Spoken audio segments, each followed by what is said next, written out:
रसायनम् नमो लोहे संवसाहुम्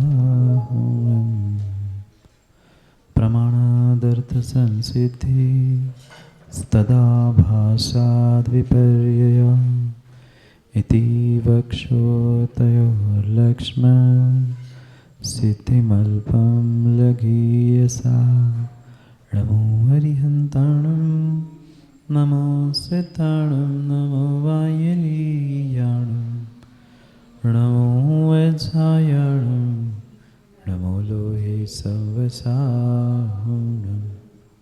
पंच परमेश्वर भगवान की परम पूज्य आचार्य भगवान माणिक्यनंदी स्वामी की परम पूज्य आचार्य भगवान गुरुवर विशुद्ध सागर जी महाराज सनातन जैन धर्म की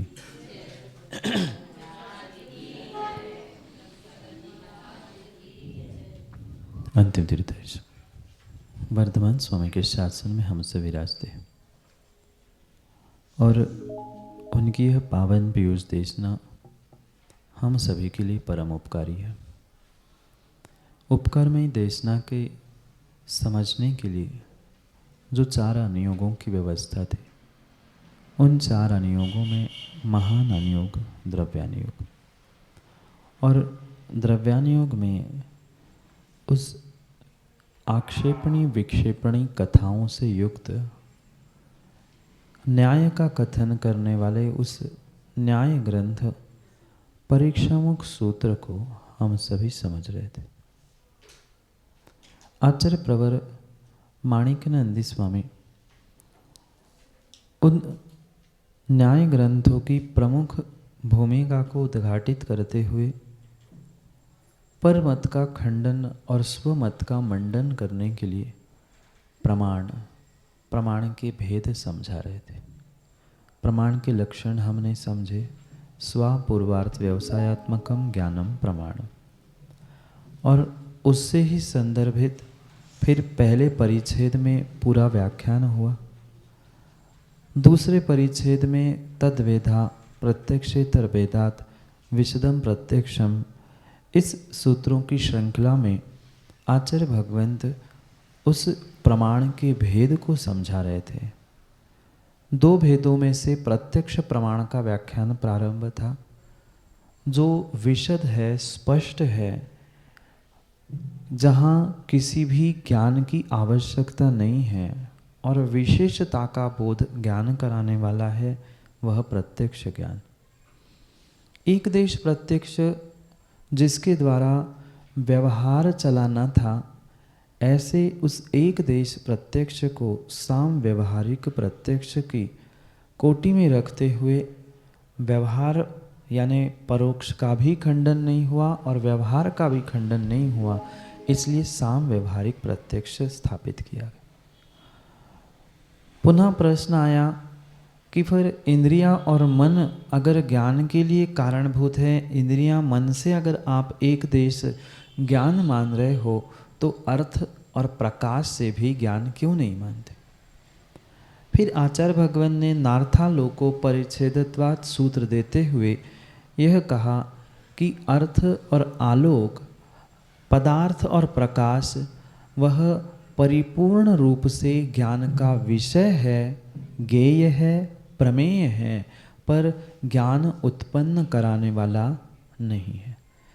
2 दृष्टांतों के द्वारा आचार्य भगवंत ने युक्ति बताई, नक्तंचर और केशंडुक। बालों के ऊपर उड़ने वाले उस मच्छरों का ज्ञान तो हुआ, पर वह मच्छर रूप नहीं हुआ, अपितु वह बाल रूप ही किया। इसलिए अर्थ के अभाव में भी ज्ञान होता है और प्रकाश के अभाव में भी ज्ञान होता है। ये केशंडुक और नक्तंचर दृष्टांत से समझा। युक्ति आचार्य भगवान ने दी कि उस ज्ञान का पदार्थ और प्रकाश के साथ अन्वय व्यतिरेक नहीं है। सूत्र हमने पढ़ा था, तदन्वय व्यतिरेकानुविधाना। इस सूत्र के द्वारा 2 दृष्टांत और युक्ति दी कि ज्ञान का जिसके साथ अन्वय व्यतिरेक होता है, वही ज्ञान को उत्पन्न या प्राप्त कराने वाला होता है। शेष सभी मात्र और मात्र ज्ञान के विषय यानी ज्ञेय प्रमेय ही होते हैं। तमोवत यानी जैसे अंधकार विषय है ऐसे ही ज्ञान भी विषय है। इसका व्याख्यान भी आचार्य भगवत ने किया। प्रदीपवत यानी जैसे प्रदीप दीपक की तरह वह ज्ञान को उत्पन्न ना करने पर भी दीपक जैसे पर वस्तु को प्रकाशित करता है, ऐसे ही अर्थ और प्रकाश मात्र निमित्त भूत है पर कर्ता नहीं है। अतः जन्मपि इस सूत्र में हमने 8 नंबर के सूत्र में पढ़ा कि उससे वह उत्पन्न नहीं होता। कौन? ज्ञान, प्रकाश। पर फिर भी प्रकाश तो बल्ब से हो रहा है। बल्ब के प्रकाश से उत्पन्न होने पर भी वह जैसे वस्तु को प्रकाशित करते हुए ज्ञान कौन करा रहा है? वह प्रकाश नहीं, वस्तु नहीं, ज्ञान ही ज्ञान करा रहा है, आत्मा ही ज्ञान करा रहा है। जिस द्रव्य के साथ अन्वय व्यतिरेक होने पर होना और नहीं होने पर नहीं होना, यह अन्वय व्यतिरेक जहाँ घटित होता है वहीं पर ज्ञान उत्पन्न या ज्ञान को प्राप्त करने वाला कर्ता हो। इसलिए 8 नंबर के सूत्र में कहा, जैसे प्रकाश किसी वस्तु से उत्पन्न नहीं होता, दूसरे वस्तु से उत्पन्न होने पर भी उसके प्रकाश में उस वस्तु का ज्ञान किया जाता है, ऐसे ही ज्ञान मुझसे उत्पन्न होता है और मैं पदार्थ को, प्रकाश को, अंधकार को दीपक के समान मात्र जानता हूँ। ये निर्णय हुआ। फिर प्रश्न आया शिष्य के भीतर, गुरुजी आपने कहा कि अर्थ से, पदार्थ से ज्ञान नहीं होता, प्रकाश से नहीं होता है, वस्तु से नहीं होता है, फिर ज्ञान होता किससे है? अगर आप कह दो कि जीव से ज्ञान होता है तो सब जीव एक से नहीं दिखते, सबका ज्ञान भी एक सा नहीं होता। फिर अगर ज्ञान वस्तु है तो जैसा मेरा ज्ञान वैसे इनका ज्ञान, जैसे इनका ज्ञान वैसे उनका ज्ञान। पर ऐसा क्यों नहीं देखने में आता? सबका ज्ञान भिन्न भिन्न है, सबके तत्वों के निर्णय भिन्न भिन्न हैं। कोई भ्रमित है, कोई प्रमाणाभास है, कोई प्रमाण रूप है। तो निर्णय कैसे किया जाए? वस्तु को प्रमाण बनाने के लिए, उसका निर्णय करने के लिए क्या व्यवस्था बनानी होगी, वह 9 नंबर के सूत्र में कह रहे हैं। क्योंकि जो बौद्धों का विशेष रूप से यहाँ जो खंडन चल रहा है, जो अर्थ से और प्रकाश से ज्ञान की उत्पत्ति मानते हैं, उनके लिए यहाँ समझा रहे हैं कि ज्ञान किसी भी पदार्थ से उत्पन्न नहीं होता, पर फिर भी पदार्थ को जानता है। और पदार्थ को जानते हुए भी सब पदार्थों को एक जैसा नहीं जानता। माना कि मैं भी किसी पदार्थों को जानता हूँ, किन्हीं पदार्थों को जानता हूँ, तो सभी पदार्थों के प्रति मेरा एक सा ज्ञान नहीं है। और मेरा ही नहीं, सबका ही ज्ञान एक सा नहीं होता। मेरा ज्ञान अलग है, इनका ज्ञान अलग है, इनका ज्ञान अलग है। और मेरे ही ज्ञान में भी तारतम्यता है, कभी बहुत होता है, कभी नहीं होता है। तो इसके पीछे हम क्या करें कि अंधकार में जैसे उस नक्तंचर को दिखता है, हमें नहीं दिखता, उल्लू को दिखता है, बिल्ली को दिखता है, मुझे क्यों नहीं दिखता? फिर अगर प्रकाश ज्ञान करने के लिए साधन नहीं है तो मुझे तो अंधकार में वस्तु नहीं दिखती ना। ऐसा अंतर क्यों हुआ? उनको दिखता है तो मुझे भी दिखना चाहिए था, और मुझे नहीं दिखता तो उनको भी नहीं दिखना चाहिए था। प्रश्न समझ में आया शिष्य का? अगर ज्ञान है तो सबका ज्ञान एक सा होना चाहिए, क्योंकि हम निर्णय किससे कर रहे? ज्ञान को प्रमाण मान रहे, ज्ञान से निर्णय कर रहे। तो फिर सबका ज्ञान एक सा मानना चाहिए। ज्ञान उसी पदार्थ को जानता है जिसके हम उसके प्रति उन्मुख होते। ये विषय हमने पहले अध्याय में समझा था। पर फिर भी उनमें अंतर क्यों है? प्रश्न आया समझ में? क्या कह रहे थे राकेश जी?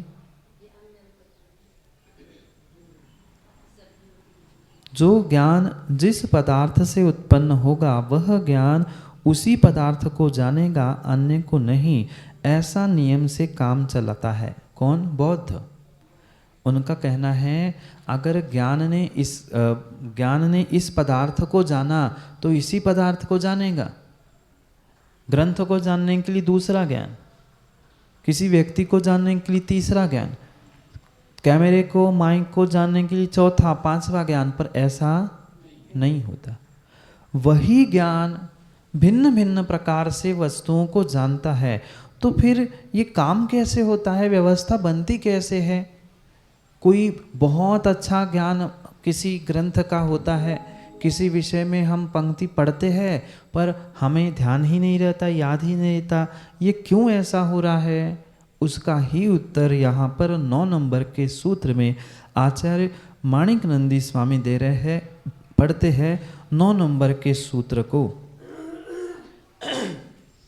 स्वावरण क्षयोक्षम स्वावरण क्षयोक्षम लक्षण योग्यतया ही प्रतिनियमर्थम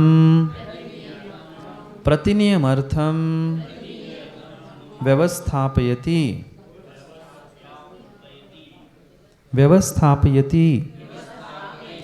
एक साथ सूत्र पढ़ते हैं।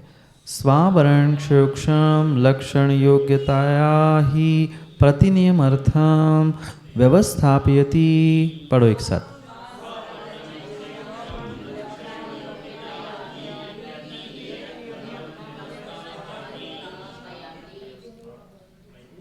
प्रतिनियतमर्थम व्यवस्थापयति।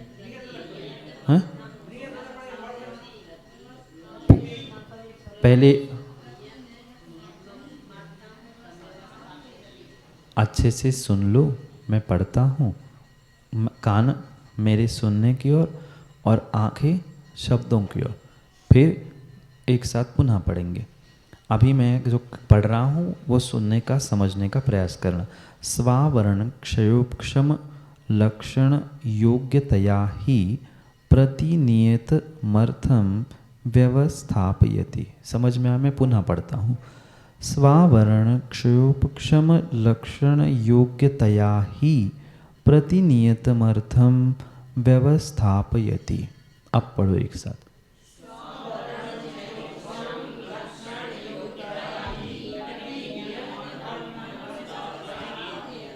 योग्यता नहीं है, योग्यतया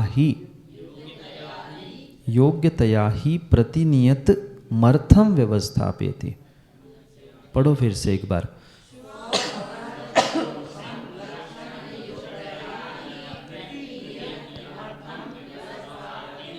व्यवस्थापयति, व्यवस्था बनाता है। कौन? है?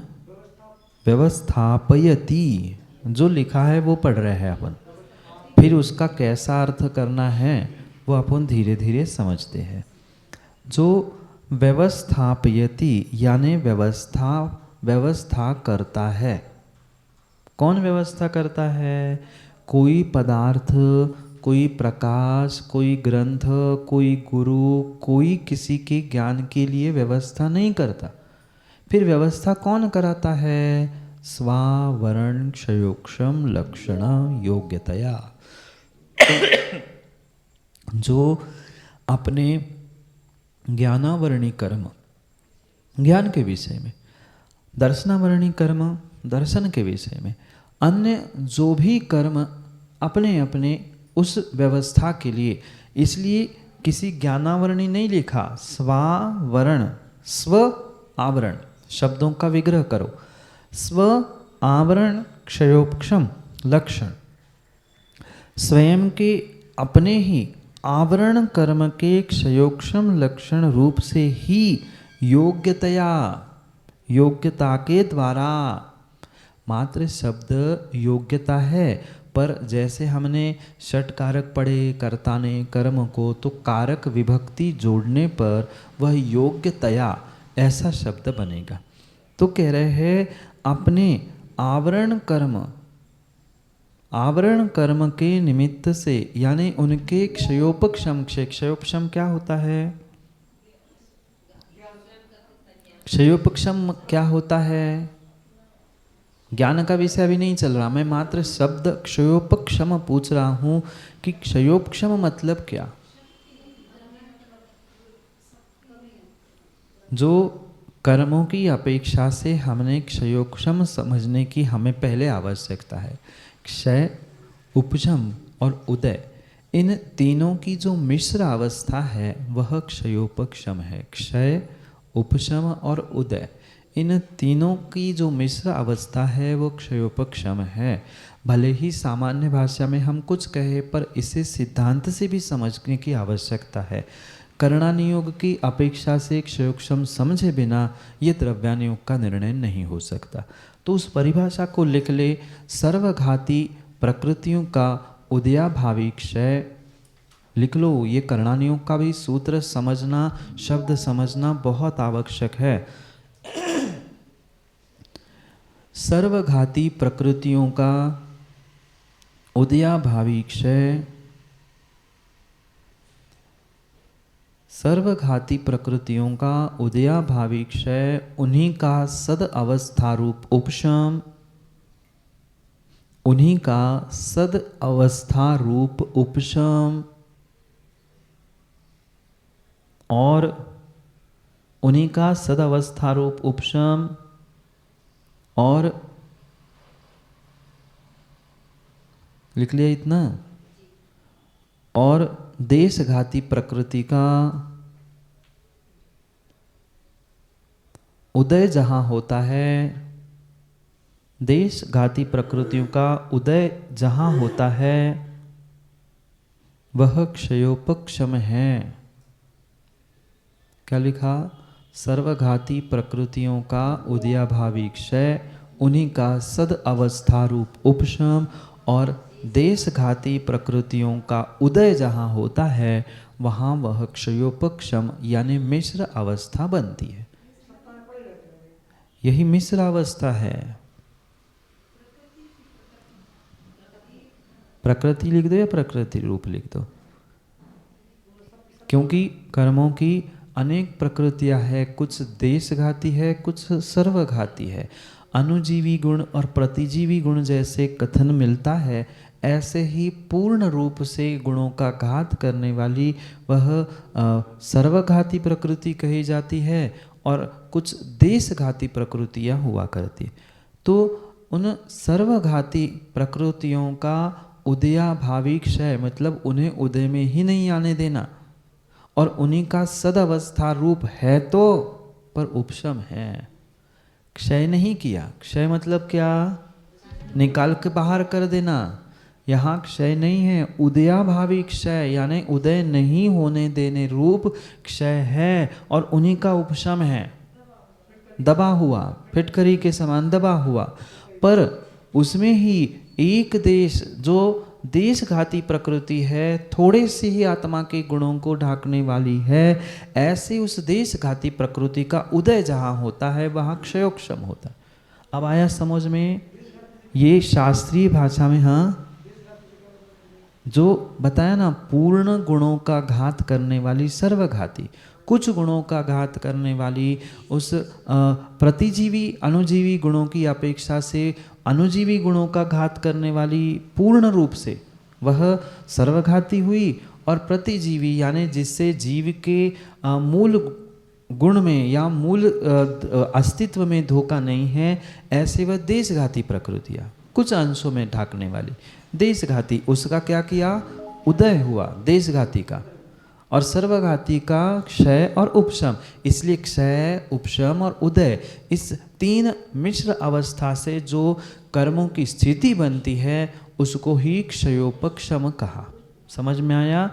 तो इसलिए कह रहे सत्ता में तो रहेगी ना, सत्ता में तो ही रहना है। क्षय कर देते तो सत्ता से दूर होता, यहाँ सत्ता में ही रहते हुए दबाना है। उपशम यानी रहेगा तो, पर उदय में नहीं आएगा। सत्ता में रहेगा पर उदय में नहीं आएगा, और जब वह का समय होगा निकल जाएगा। आने ही नहीं देना। आने ही नहीं देना, दबा के ही रखना। हाँ, सभी का क्षयोक्षम कर सकते हैं, किसी भी विषय से हम क्षयोक्षम को जोड़ सकते। तो यहाँ यही कह रहे हैं, जो कुछ भी हो रहा है, जैसे राकेश जी, किसी को बहुत तीव्र गुस्सा आती है, किसी को कम आती है, तो ये क्यों? स्वावरण क्षयोक्षम। अपना जैसा आवरण कर्म का क्षयोक्षम है, वैसा ही योग्यता के द्वारा प्रतिनियत पदार्थों को जानने की व्यवस्था बनती है। इस पदार्थ को हम बहुत अच्छे से जान रहे हैं, ठीक है, और दूसरी कोई इस पदार्थ को आप दूर से रंग माना कि नहीं जान पा रहे। ये एक ही रंग था, सो हमने पहचान लिया। इसकी पेन की योग्यता से नहीं, कागज की अयोग्यता से नहीं, अपितु स्वावरण क्षयोक्षम योग्यता लक्षण प्रतिनियमर्थम व्यवस्था, हमारे स्वयं के आवरण कर्म की जैसी योग्यता है, उस योग्यता को ही लक्षण बनाते हुए प्रतिनियत जो जैसी वस्तु है उस अर्थ का, पदार्थ का जानने की व्यवस्था होती है। समझ में आया? इतने सारे जीव बैठे हैं, पर किसी को एक बार कहने में समझ में आता है, किसी को 2, किसी को 5, किसी को 10 और किसी को 50 बार कहने पर भी नहीं आता। ये क्यों हुआ? अर्थ तो प्रतिनियत था, जैसा था वैसा था, पर हमारा जैसा उस विषय में ग्रहण करने का क्षयोपक्षम है, वह क्षयोक्षम ही लक्षण है, योग्यता है, और उस योग्यता के ही द्वारा प्रतिनियत पदार्थ को जानने की व्यवस्था बनती है। समझना, आपने खूब समझाया बेटे को, बेटा ऐसा मत करो, ऐसा मत करो, ऐसा मत करो, फिर भी माँ बेटे ने नहीं माना। अब क्या करोगे? गुस्सा? डांटोगे? उसको गुस्सा करेंगे, डांटेंगे तो कर्मबंध मुझे होगा।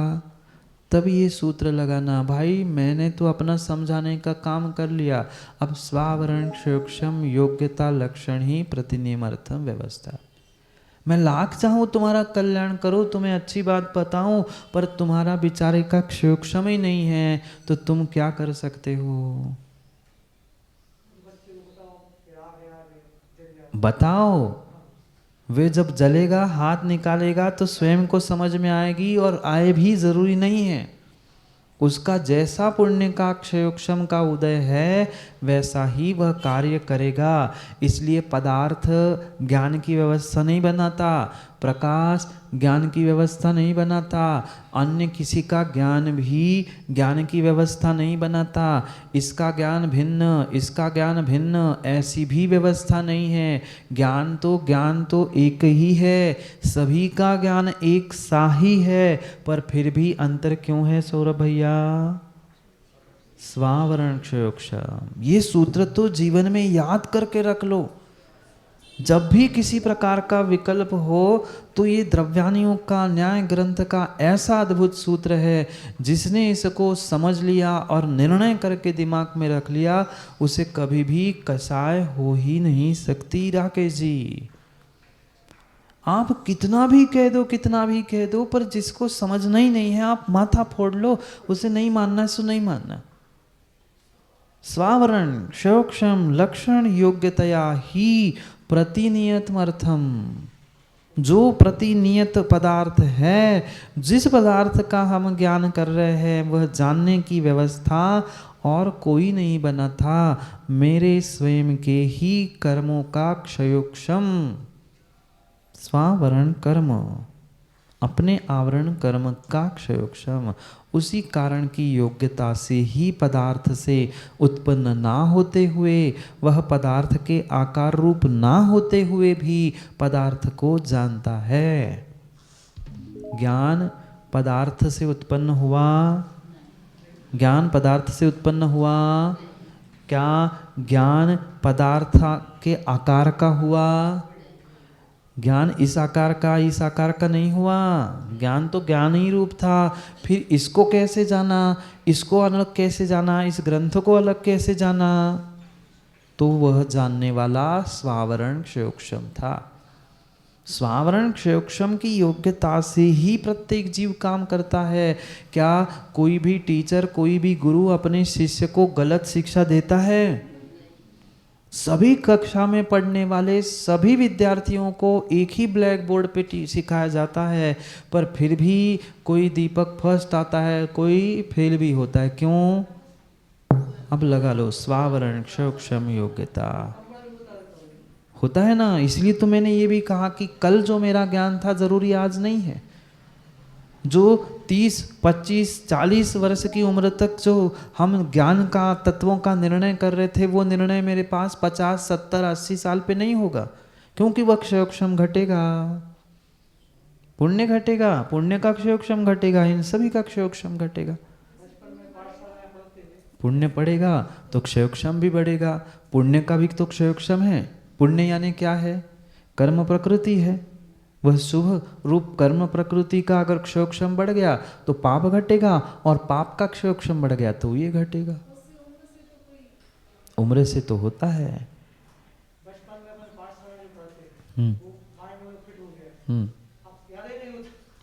याद इसलिए नहीं होता राकेश जी कि हम याद करना नहीं चाहते। अरे पक्का मान लो, बचपन में जो स्लेट पढ़ी आपने, स्लेट बत्ती, किस स्लेट पे लिखा जाता था? पत्थर वाली स्लेट पे तो लिखा जाता था, पर कल लिखे हुए स्लेट पर पुनः लिखा जाता था? पहले साफ करना पड़ता था। बचपन में पहले से ही दिमाग साफ था, सो जो लिखा जाता था तुरंत लिख जाता था। अब इतने विषय कसाय, दुनिया भर की बातें दिमाग में बैठी है, पहले उसे साफ करो, कैसे नहीं लिखा जाता? कैसे साफ करो? वो कोई कपड़ा लेके स्लेट जैसे नहीं साफ करना है। स्वयं को निर्णय करना है कि मुझे इन कसायों से, विकारों से, विषयों से दूर होना है। बुद्धि पूर्वक माँ आज भी यहाँ बैठे बैठे आंख बंद किए बिना भी घर में कौन से डिब्बे में कितनी सामग्री, कौन सा चम्मच कितना टूटा, सब कुछ पता है कि नहीं? उपयोग में नहीं है अभी वो, पर फिर भी वह दिमाग में फिट है। उसको खाली करो ना। कौन से कॉपी पे मैंने कौन सा शब्द लिखा है ये तो राकेश जी याद है, पर दिमाग में क्यों नहीं बैठा? क्योंकि हम उसमें उपयोग लगा के, उसमें हमने ज्ञान को धारण करके रखा है, भीतर उसका ज्ञान धारण नहीं किया। उतरेगा, उतरेगा, पक्का उतरेगा। मैं ये नहीं कह रहा हूँ कि मत करो, कर रहे बहुत अच्छी बात है, करते ही रहना चाहिए, पर थोड़ा सा जो कसाय विषय दिमाग में बैठे हैं ना, वो पुरानी स्लेट पोंछ दो और पक्के में नया विषय होगा। बहुत सारे जीव आते माँ,